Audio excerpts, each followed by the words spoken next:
ndeysaan ñoo ngi waajal procès Adji Sarr ak Ousmane Sonko te Babacar Touré bokk na ci ñu xam lu bari ci dossier bi ñu ne balaa boobu nañ ko teg liñ naan paaka ci put muy contrôle judiciaire. donc fii la Macky Sall tolloog ñun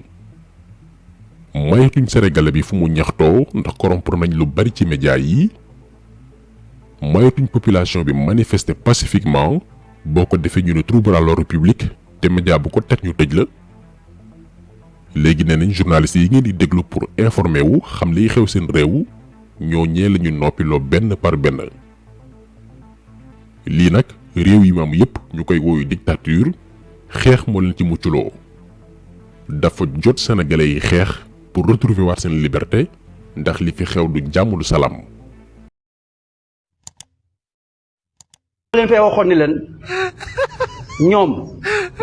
ñoo fi woote seen procès ñoo fi porté seen plainte diffamation ñoo atteel seen bopp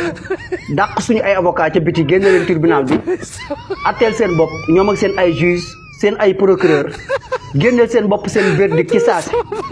ba ñu paree ñoom ñoo génn jubilé ba mu neex leen ñu taxawaat ni ñun procès bi doyatuñu léegi dañuy defaat appel ñoom ñoo defaat seen appel demaat ba ci jour appel bi ñu renvoyé jàppalaat ko date biñ ko jàppalaat nag mooy le 8 bii te li ma leen waxoon rek dama ni président Ousmane Sonko ku ko yeb da nga koo fekk mu tëdd di nelaw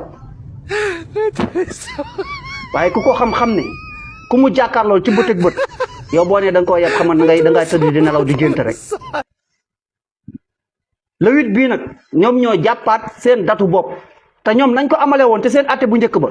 noonu lañ ko fas yéenee amelaat mooy yéen di ngeen wéet ci seen atte yéen ak seen i juge ak seen i procureur ngeen atte waatal seen bopp génne waatal seen bopp seen verdict parce que le 8 bii nii xam nga lu muy tombeel mooy lundi incha allah ci lundi boobu noonu li mu leen di wax comme information mooy président Ousmane Sonko dafa convoqué une assemblée extraordinaire ñi nga xamante ni ñooy conseil municipal ba fële ca Ziguinchor kon nag dama ni gars yi waa barricade ndeysaan luppe xanaa di ngeen bu fekkee da ngeen doon barricade te ki ngeen doon barricade mooy président Ousmane Sonko ngeen di barricade këram ba du dem fenn cité kër góor gi ñoom ngeen yàq waa Dakar ngeen yàq waa léegi yéen dem leen Ziguinchor pour ma fàttali leen président Ousmane Sonko fi mu dëkk ci Ziguinchor pour boobu bu fekkee da ngeen dem bëgg a barricade këram HLM Néma la dëkk HLM Néma boo laajtee fan la maire Ziguinchor dëkk ñu wax la këram ni la kër gaa ngi ne dem leen ngeen barricade foofu waaye goloo xam kër gu bari xaj ku li xamee nag jaalo dama ni dem leen waa Casamance a ngi noonu dem ngeen di barricade dem leen Casamance ngeen barricade ko yéen bala maa xam ni yéen li ngeen doon barricade bala maa xam ni yéen ci di ngeen ko doon def ci maanaam ci jaay doole wala ak ci ay sañ-sañ dem leen Ziguinchor ngeen barricade ji